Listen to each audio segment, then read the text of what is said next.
সুধীবৃন্দ, আসসালামু আলাইকুম। আমি অবসরপ্রাপ্ত ব্রিগেডিয়ার জেনারেল মোহাম্মদ জহুরুল আলম। আমার ইউটিউব চ্যানেল জহুরস ভয়েসে আপনাদের স্বাগত জানাচ্ছি এবং একই সাথে এই চ্যানেলে সাবস্ক্রাইব করার জন্য আপনাদেরকে বিনীত অনুরোধ করছি।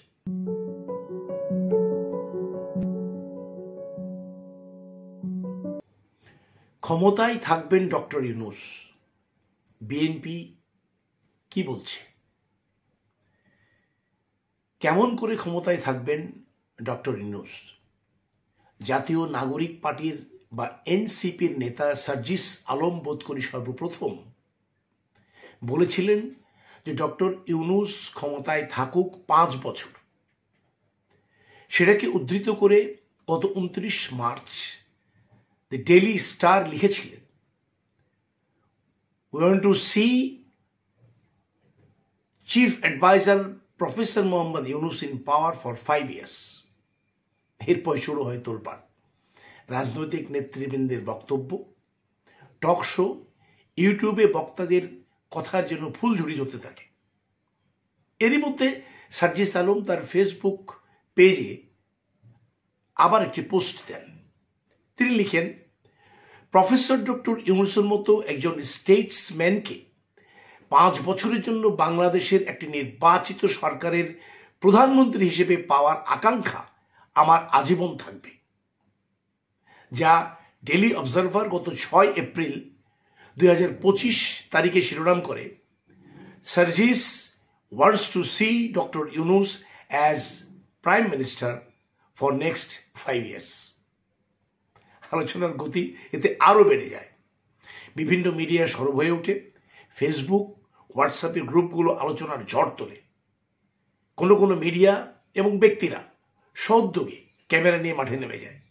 তারা লোকজনের কাছে হাটে বাজারে, গ্রামে গঞ্জে এবং রাস্তাঘাটে মতামত দিতে থাকে এবং তারা দেখায় যে সবারই একই মত, ডক্টর ইউনূস ক্ষমতায় থাকুক দীর্ঘদিন।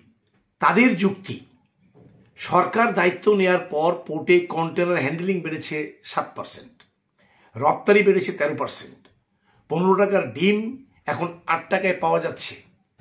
চীনের প্রতিশ্রুতি ১৫,০০০ কোটি টাকার মেডিকেল কলেজ স্থাপন, ১২,০০০ কোটি টাকার ৪টি মহাসাগরগামী বাণিজ্য জাহাজ ক্রয়, ১০,০০০ কোটি টাকার তিস্তা ব্যারেজ, ২০২৮ পর্যন্ত শুল্কমুক্ত বাণিজ্য এবং $১ ট্রিলিয়ন ব্যয়ে বিশেষ অর্থনৈতিক অঞ্চল নির্মাণ ইত্যাদি। উপরন্তু মধ্যপ্রাচ্যের সাথে বিনিয়োগ সমঝোতা হয়েছে, আরো কত কি। তাছাড়াও ভারতের কাছে স্বৈরাচার হাসিনাকে ফেরত চাওয়ার জোর দাবি, ভারত থেকে ৩৩ পণ্য আমদানি বন্ধ, ভারত কর্তৃক রপ্তানি ট্রানজিট বন্ধ করায় রাতারাতি মিটিং করে বিকল্প ব্যবস্থা, স্বল্প সময়ে চার্টার করা কার্গো বিমানে পণ্য ভর্তি করে সিলেট বিমানবন্দর থেকে রপ্তানি কার্যক্রম শুরু।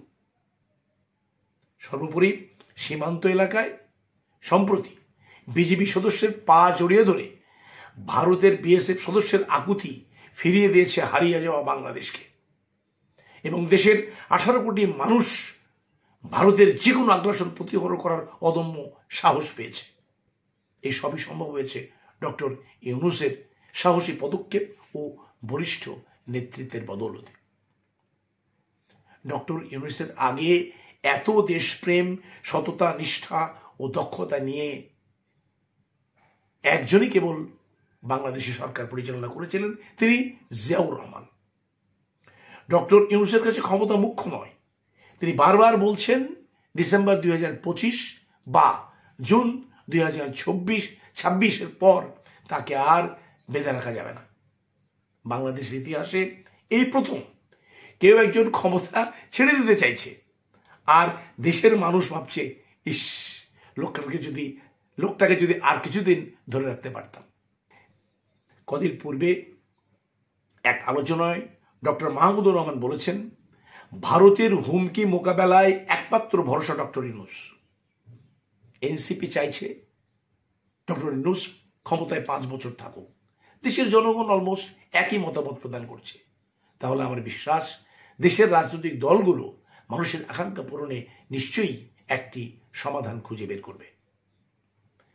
যুক্তরাষ্ট্রের একজন অনলাইন অ্যাক্টিভিস্ট প্রিসিলা কদিন পূর্বে বিএনপির ভারপ্রাপ্ত চেয়ারম্যান তার নিকট একটা খোলা চিঠি লিখেছিলেন। সেখানে তিনি তারেক রহমানকে উদ্দেশ্য করে বলেছেন, স্যার, যদি আপনি আজই ঘোষণা দিতেন যে যতদিন ডক্টর ইউনূস বেঁচে থাকবেন এবং সুস্থ থাকবেন ততদিন তিনি হবেন আপনার প্রধান উপদেষ্টা ও রাষ্ট্রপতি, তাহলে কি হতে পারত আপনি কল্পনা করতে পারেন? দীর্ঘ একটি আবেগময় খোলা চিঠি, অনলাইন থেকে আপনারা পড়ে নিতে পারেন, ভালো লাগবে। সুধীবৃন্দ, এই মুহূর্তে দেশের প্রয়োজন ডক্টর ইউনূসের মতো একজন নেতাকে। জিয়াকে আমরা হারিয়েছি স্বল্প সময়ে, ডক্টর ইউনূসকে আমরা হারাতে চাই না। জিয়ার মতো একজন নেতা আমরা পেয়েছি যার একমাত্র লক্ষ্য দেশের উন্নতি, সমৃদ্ধি ও উজ্জ্বল ভবিষ্যৎ। দেশের প্রতি তার অকৃত্রিম ভালোবাসা, সিদ্ধান্তে অটল, কঠোর জোরালো ভাষা আমাদের সাহস ও শক্তি যোগায় তীব্র সংকট ও দুঃসময়ে। তাই শুধু বিএনপিকে নয়, আমি সকল রাজনৈতিক দলকে আহ্বান জানাবো, রাদার অনুরোধ করব, আপনারা ঐক্যের দৃষ্টি স্থাপন করুন। দেশের স্বার্থে, মানুষের স্বার্থে এখনই ঘোষণা দিন, নির্বাচনে যে দলই জয়ী হোক না কেন তারাই ডক্টর ইউনূসকে রাষ্ট্রপতির আসনে অধিষ্ঠিত করবেন ক্ষমতার অংশীদার করে। তাতেই দেশের মঙ্গল, দলের মঙ্গল এবং আমাদের সকলের মঙ্গল হবে বলেই আমি বিশ্বাস করি। আমরা অপেক্ষায় থাকলাম দলের প্রতিক্রিয়া জানানোর জন্য। মহান আল্লাহ আমাদের সঠিক সিদ্ধান্ত নেওয়ার তৌফিক দান করুন। আল্লাহ হাফেজ, সবাই ভালো থাকবেন।